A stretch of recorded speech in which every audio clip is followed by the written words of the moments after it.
Hello everyone, welcome you all on my YouTube channel Study Mantra. So we were doing some chemical properties of alkane in which we have done chlorination process means hallucination reaction, and we have also done the mechanism of that reaction. Mechanism भी हम कर चुके हैं and mechanism I explained that it is divided into three steps. First is initiation step, second propagation and third termination. So if the question जो है आपका पूछा जाता है ड्यूरिंग एग्ज़ाम, तो अगर मैकेनिज्म के ऊपर बेस्ड क्वेश्चन है तो बेटा ये मिनिमम आपका 3 मार्क का क्वेश्चन तो बनता ही है। क्लियर? तो बहुत इंपॉर्टेंट है इसकी मैकेनिज्म। अगर आपको उसमें कोई डाउट है तो आप अपना जो भी डाउट है आप सेंड कर सकते हो और अच्छे से इस रिएक्शन को और इसके मैकेनिज्म को आप प्रिपेयर करो। अब हम नेक्स्ट जो इसकी केमिकल प्रॉपर्टीज़ हैं we will do that reaction. So halogenation we have done. The second is that is sulphonation. Halogenation के लिए हमने क्लोरीन लिया था। सल्फोनेशन करने के लिए हमारे पास जो रिएजेंट होता है दैट इज कंसनट्रेट H2SO4। क्या लेते हैं हम? Concentrate H2SO4। And remember one thing, what is the function of concentrate H2SO4?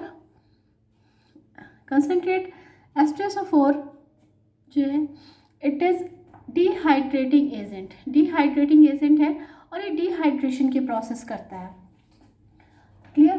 तो here I am taking one example of alkane, मैंने ले ली, प्रोपेन ले ली, and I am taking concentrate H2SO4। H2SO4 OH अलग कर लो नेगेटिव, क्या बचा? SO3H positive. ठीक, तो अब क्या होगा, यहाँ से एक H और ये OH मिलकर के क्या बना लेंगे? वाटर। रिमेनिंग पोर्शन क्या हो जाएगा? इसके साथ अटैच हो जाएगा।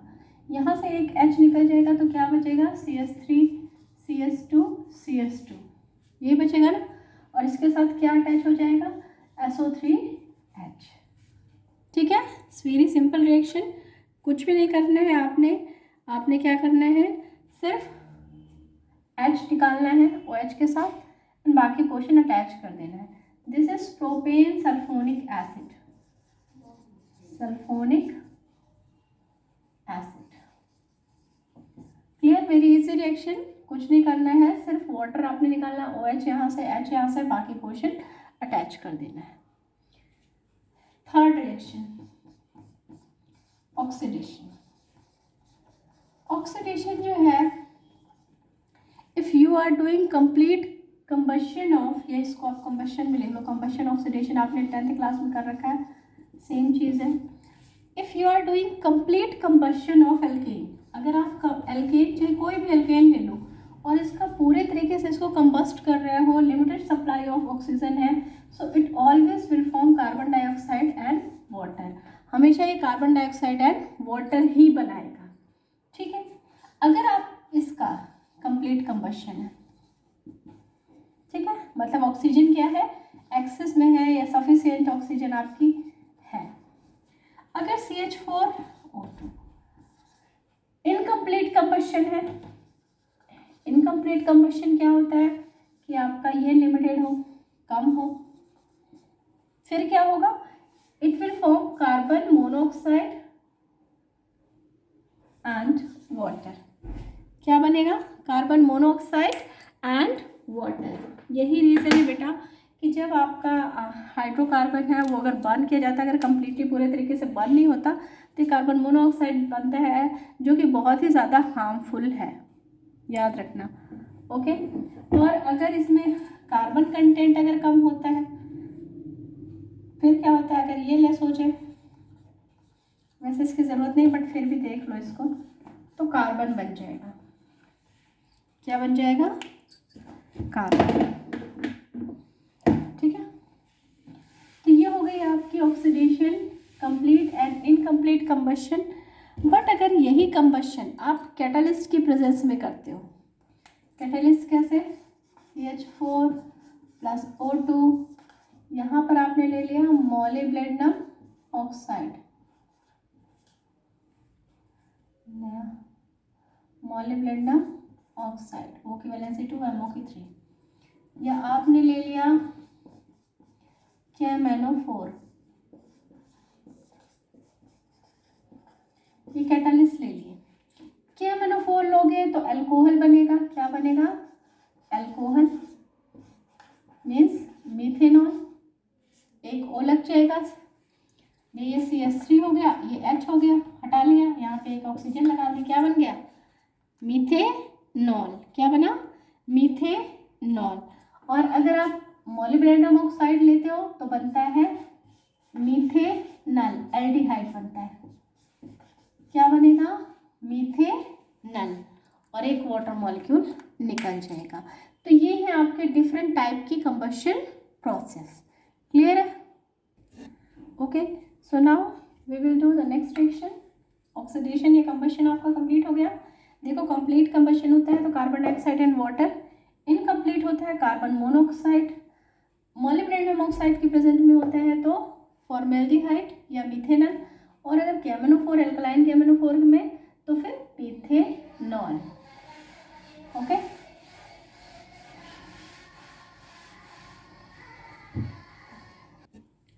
so now the next reaction, that is aromatization.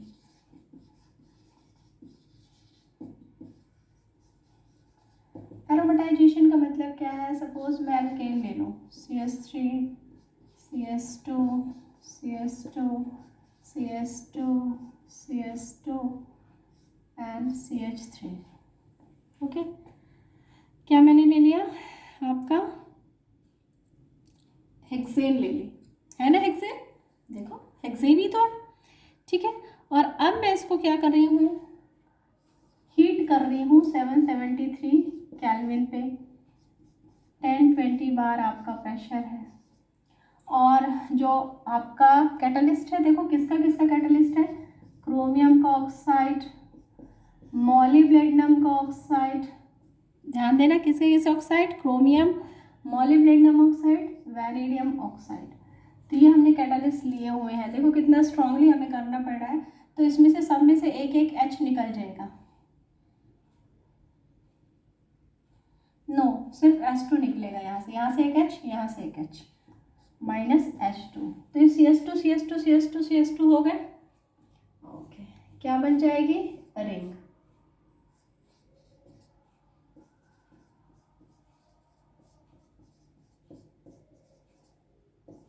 Okay, बन गई रिंग। अब अगर मुझे ये साइक्लोहेक्सेन बन गई, आपको बताया था मैंने कि जब CH2 होता है तो क्या होता है? वो साइक्लोहेक्सेन। अब अगर ये CH2 है और मैं इसका हाइड्रोजनेशन कर दूँ, डिहाइड्रोजनेशन हम करते हैं कॉपर से, तो इस सब में से एक एक हाइड्रोजन निकल जाएगी, ठीक है, 6 हाइड्रोजन निकल जाएगी। और तब क्या बन जाएगा? CH बचेगा। और देखो कार्बन के बॉन्ड आप कैसे बैलेंस करोगे? क्या करना पड़ेगा? डबल बॉन्ड लगाना पड़ेगा, वो भी अल्टरनेट डबल बॉन्ड। तो ये कंपाउंड आपका क्या कहलाता है? बेंजीन। बेंजीन का मतलब है एरोमेटिक कंपाउंड। तो हो गया एरोमेटाइजेशन, एरोमेटिक कंपाउंड बन गया ना। So this is known as aromatisation. पहले कैटालिस्ट याद रख लेना किसके किसके ऑक्साइड से, पहले एक H2 निकाल देना, रिंग बना देना, फिर सब में से एक एक हाइड्रोजन निकाल देना, बेंजीन बन जाएगी। ओके, नेक्स्ट है आपका आइसोमेराइजेशन, मीन्स आइसोमर में चेंज हो जाए। ले लो नॉर्मल ब्यूटेन। नेक्स्ट क्या है? आइसोमेराइजेशन। ले ली मैंने normal butane,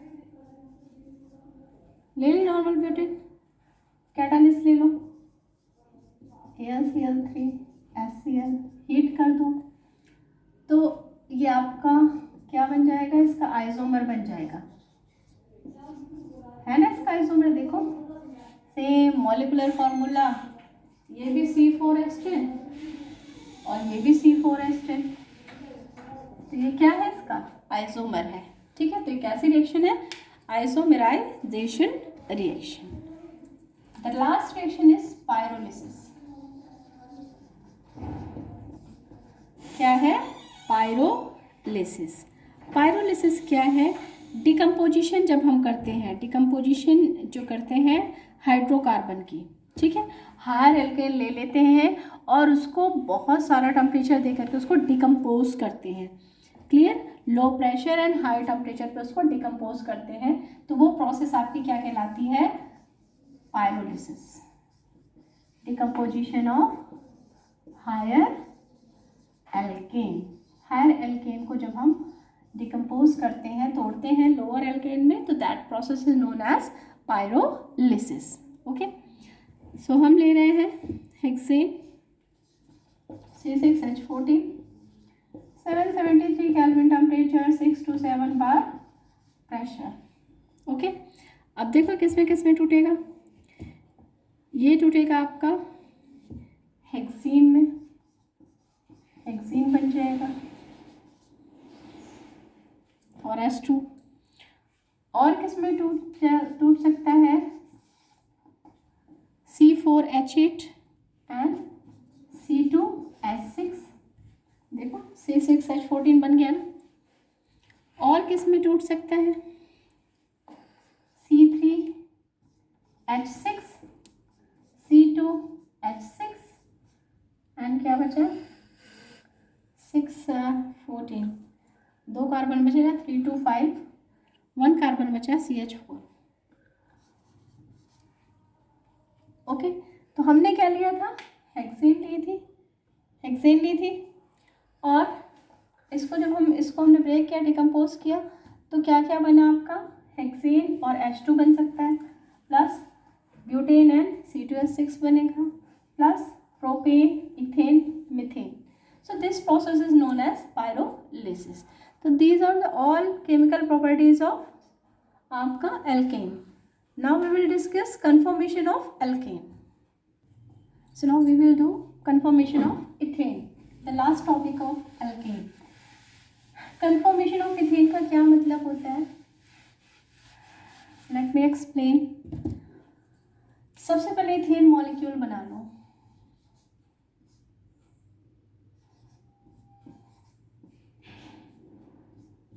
This is ethane molecule. Conformation of ethane. जब हम ये मॉलिक्यूल देखते हैं, इसको हम ऑब्जर्व करते हैं, तो ये जो कार्बन कार्बन के बीच का बॉन्ड है, कार्बन कार्बन सिंगल बॉन्ड, ये सिंगल बॉन्ड है, ठीक है। अब देखो, सपोज कार्बन मॉलिक्यूल है और इनके बीच में सिंगल बॉन्ड है, ठीक है। ये कार्बन हो गया, बीच में सिंगल बॉन्ड हो गया, और इस सिंगल बॉन्ड के चारों तरफ लगे हुए हैं, यहाँ पर 3 हाइड्रोजन, यहाँ पर 3 हाइड्रोजन। तो मैं क्या कर सकती हूँ? मैं रोटेट कर सकती हूँ ना इनको, ठीक है। मतलब कि ये तो फिक्स होंगे सिंगल बॉन्ड, ये तो है, और इन बॉन्ड्स को रोटेट किया जा सकता है ना।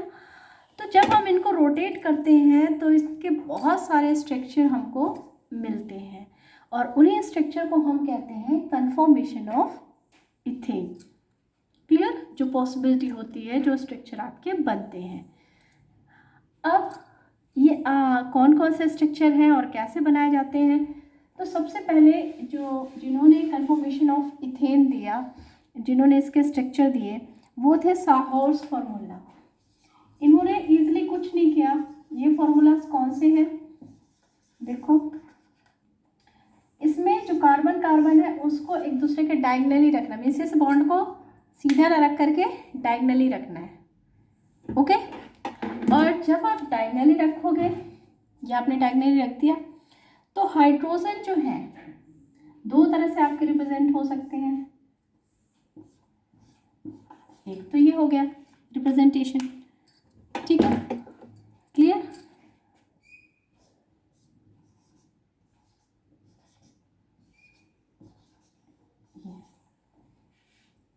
ओके, और दूसरा हो गया, इससे अलग बनाते हैं ताकि आपको थोड़ा सा डिफरेंस दोनों में समझ में आए।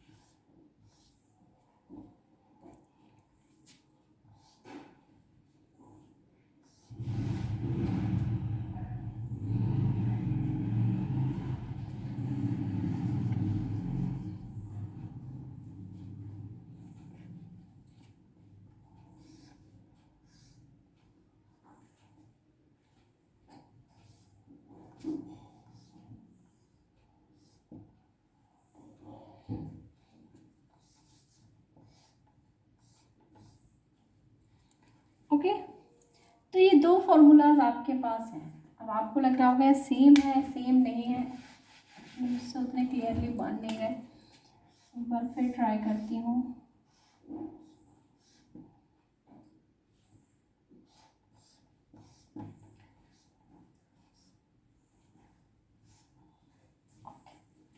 ठीक है, तो ये कैसे फॉर्मूले थे? ये साहोर्स फॉर्मूले थे। सबसे सिंपल कैसे बनाया इन्होंने इसका स्ट्रक्चर? इन्होंने कार्बन कार्बन बॉन्ड को एक दूसरे के डायगनली बनाया और हाइड्रोजन बॉन्ड को उन्होंने ड्रॉ करके बनाया 3 हाइड्रोजन बॉन्ड एक तरह का। ठीक है, तो इसमें भी आपका जो ये था स्टेगर्ड फॉर्म क्या होती है कि जब ये जो हाइड्रोजन होते हैं वो क्या होते हैं, इतने ज़्यादा क्लोज नहीं होते, आपके डिफरेंट मतलब एक डिस्टेंस पे होते हैं। ओके, एंड साहोर्स फॉर्मूला क्या होता, वो ये फॉर्मूला क्या कहलाएगा? That is staggered form. और ये कहलाती है जिसमें आपके ये जो बॉन्ड है हाइड्रोजन हाइड्रोजन बॉन्ड कहीं ना कहीं एडजेसेंट कार्बन पर जो बॉन्ड है वो बॉन्ड आपस में काफ़ी क्लोज होते हैं, तो ये कन्फॉर्मेशन आपकी कहलाती है इक्लिप्स्ड। ठीक है, क्लियर? अब आप देख रहे हो कि आपको उतना क्लियर नहीं हो रहा ना इन डायग्राम से कि क्या मैम क्या बोल रहे हैं, इक्लिप्स क्या बोल रहे हैं, स्टेगर्ड समझ में नहीं आ रहा है, कहाँ डिस्टेंस है, ऐसे ही है। तो बेटा ये फार्मूलाज उतने ज़्यादा नहीं चलते हैं, जो आपका न्यूमन प्रोजेक्शन फार्मूलाज हैं उससे आपको क्लियरली समझ में आएगा। न्यूमन प्रोजेक्शन फार्मूलाज भी सेम ही चीज़ है, बस उन्होंने क्या डिफरेंस रखा साहोर्स से? उन्होंने क्या बोला? उन्होंने बोला कि 2 कार्बन है इथेन मॉलिक्यूल में। ठीक है, 2 कार्बन है। सपोज मैं इस मॉलिक्यूल को यहाँ से देख रही हूँ। ओके, इस पॉइंट से मैं इसको देख रही हूँ, ऑब्जर्व कर रही हूँ। इस पॉइंट से ये जो कार्बन है ये मेरा क्या होगा? फ्रंट वाला कार्बन होगा। ठीक है, एंड ये जो सेकेंड वन वाला है ये मेरा क्या होगा? पीछे वाला कार्बन होगा। मीन्स इस बॉन्ड को मैं ऐसे देख रही हूँ, तो ये मेरा फ्रंट वाला कार्बन हो गया और ये मेरा बैक वाला कार्बन हो गया। फ्रंट वाले कार्बन को उन्होंने एक्सप्लेन किया डॉट से। ये जो डॉट बनाई है ये फ्रंट वाला कार्बन है और ये जो सर्कल बनाया है ये बैक वाला कार्बन है। ठीक है, क्लियर? और फिर उन्होंने इन दो फॉर्मूलाज को स्टेगर्ड एंड इक्लिप्स को एक्सप्लेन किया। स्टेगर्ड फॉर्मूला क्या है कि ये रहे इसके फ्रंट वाले कार्बन के 3 bond, hydrogen hydrogen hydrogen, clear? और ये रहे बैक वाले के हाइड्रोजन तीनों। अब आपको बिल्कुल क्लियरली दिख रहे हैं कि ये हाइड्रोजन एक दूसरे से कितनी फार अपार्ट है। ओके, अब मैं इक्लिप्स बताती हूँ।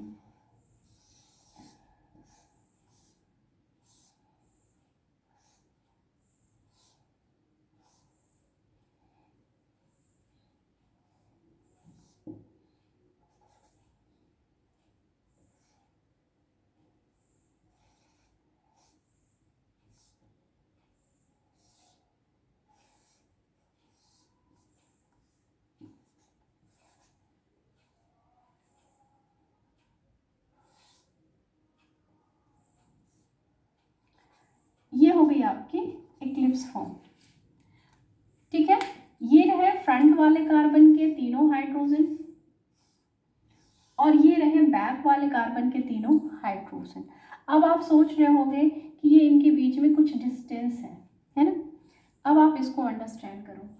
इन दोनों के बीच में मीन्स ये जो एडजेसेंट कार्बन है ये और इस हाइड्रोजन की बात हो रही है, ये कार्बन और इनके एडजेसेंट हाइड्रोजन। यहाँ पर इन हाइड्रोजन के बीच का जो आपकी स्टेगर्ड फॉर्म है, दिस इज स्टेगर्ड फॉर्म, जिसमें आपके हाइड्रोजन फार अपार्ट है, जिसमें आपके क्लोज है वो है इक्लिप्स। तो ये जो आपके स्टेगर्ड फॉर्म है इनमें इन हाइड्रोजन के बीच का एंगल होता है 60 डिग्री। कितना एंगल होता है? 60 डिग्री। इस एंगल को हम कहते हैं डाइहेड्रल एंगल। और ये कितना है? 60 डिग्री। किसमें? स्टेगर्ड फॉर्म में। ठीक है, इसको हम टॉर्सनल स्ट्रेन भी बोलते हैं। टॉर्सनल स्ट्रेन, ठीक है, इसलिए हम इसको टॉर्सनल एंगल भी बोल सकते हैं। सेम एज यहाँ पर जो दिख रहा है, आपको दिख रहा है कि नहीं कुछ डिस्टेंस है? कोई डिस्टेंस नहीं है बेटा। ये जो इसके हाइड्रोजन है, ये इसके ही जस्ट पीछे इसका भी हाइड्रोजन ऐसे ही है, लेकिन मुझे दिखाना तो पड़ेगा, मतलब इसके जस्ट पीछे है ये, बट मुझे दिखाने के लिए प्लेन में थोड़ा सा तो दिखाना पड़ेगा कि भाई इसके पीछे हाइड्रोजन है। और अगर मैं इसका एंगल देखूं तो इनके बीच का डाइहेड्रल एंगल है 0 डिग्री। कोई भी इनके बीच में गैप नहीं है, इन्होंने एक दूसरे को प्रॉपरली कवर अप कर रखा है, ठीक है। तो इनके बीच का क्या एंगल है? 0 डिग्री है, ठीक है। तो अब आपको एंगल का पता लग गया। अब आप इसको देखो, अगर मैं आपसे पूछूं कि दोनों फॉर्म में इक्लिप्स एंड आपका स्टेगर्ड, दोनों में से डाइहेड्रल एंगल या टॉर्सनल जो आपका एंगल है वो किस में ज़्यादा होता है, तो आपने बताना है वो किस में ज़्यादा होता है, आपके स्टेगर्ड में डाइहेड्रल एंगल, और कम किस में होता है? इक्लिप्स में। स्टेगर्ड में कितना होता है? 60, इक्लिप्स में कितना है? 0। क्लियर? अब देखो बेटा, अब हम बात करते हैं इनकी स्टेबिलिटी की।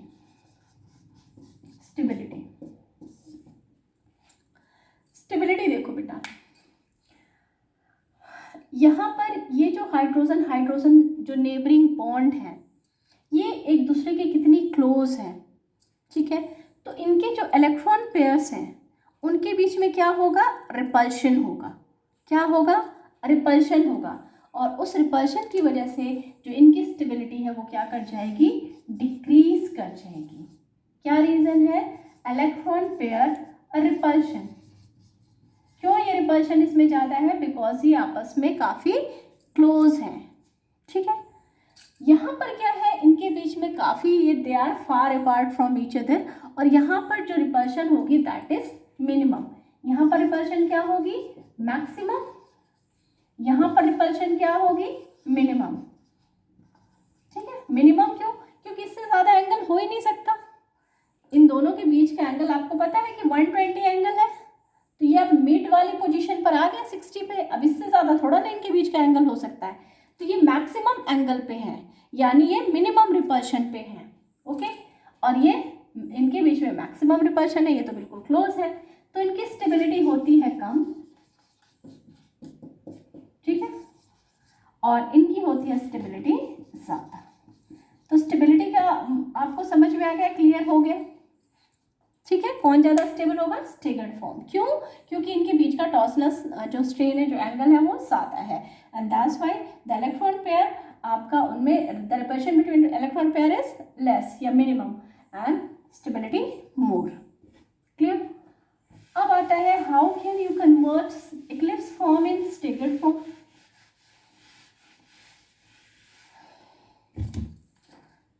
तो ये रही आपकी इक्लिप्स फॉर्म।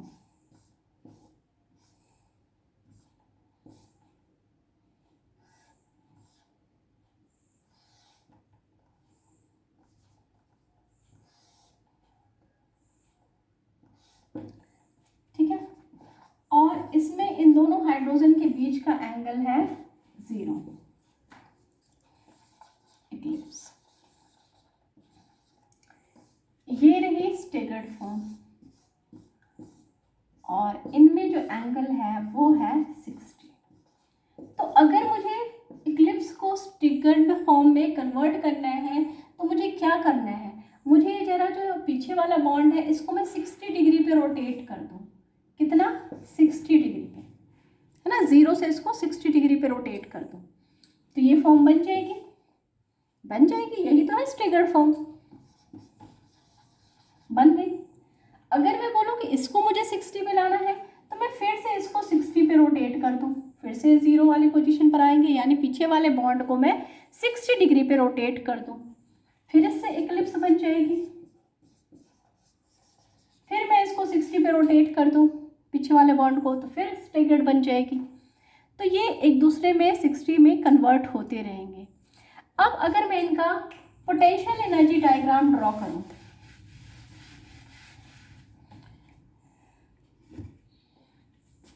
ये रही यहाँ पर पोटेंशियल एनर्जी, ठीक है, और ये रहा यहाँ पर एंगल ऑफ रोटेशन।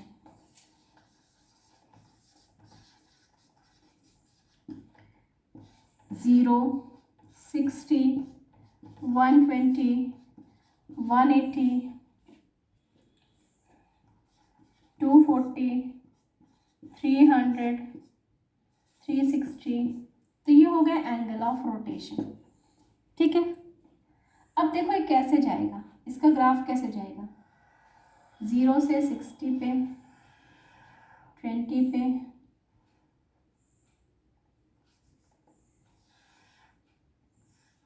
फिर से 180 पे, फिर से 30 पे नीचे, ऐसा आएगा ग्राफ, ठीक है। अब आप देखो ये जीरो एंगल, तो यहाँ पर कौन सी फॉर्म होगी, इक्लिप्स फॉर्म होगी। कौन सी होगी, इक्लिप्स फॉर्म होगी। और अगर मैं इसका एंगल 60 डिग्री कर दूंगी तो यहाँ पर कौन सी फॉर्म होगी, स्टेगर्ड होगी। क्लियर। फिर से उसको 60 में रोटेट कर दिया तो फिर से यहाँ पे इक्लिप्स है, और फिर से यहाँ पे स्टेगर्ड है, इक्लिप्स, स्टेगर्ड, इक्लिप्स। तो आप देख रहे हो पोटेंशियल एनर्जी के ग्राफ में पोटेंशियल एनर्जी किसकी ज़्यादा है, इक्लिप्स फॉर्म की, और कम किसके लिए है, स्टेगर्ड फॉर्म की। अब आपको मैंने जब थर्मोडायनेमिक्स कराया था तो मैंने आपको बताया था कि जो आपके नेचुरल फिनोमेना के बारे में कहा था, lesser the energy greater will be stabilisation. तो अगर पोटेंशियल एनर्जी ज़्यादा है तो ये चीज़ उतनी स्टेबल नहीं है। अगर आपके अंदर एनर्जी ज़्यादा है तो आप क्या करोगे, उछल कूद करके आप स्टेबल नहीं होगे, आप इधर भागोगे उधर भागोगे। तो इनकी एनर्जी ज़्यादा है तो ये क्या है, स्टेबल नहीं है। इनकी एनर्जी कम है तो ये स्टेबल है। जब आपकी एनर्जी कम हो जाती है तो आप स्टेबल हो जाते हो ना, बैठ जाते हो, लेट जाते हो बेड पे। तो सेम वही कंडीशन है कि इनकी एनर्जी कम है तो ये स्टेबल है, और इसलिए आपकी स्टेगर्ड फॉर्म जो है इक्लिप्स से ज़्यादा स्टेबल है। तो this is all about the conformation of ethane. Ethane topic अब हमारा कंप्लीट होता है। Next video we will do ethane. So goodbye and have a nice day.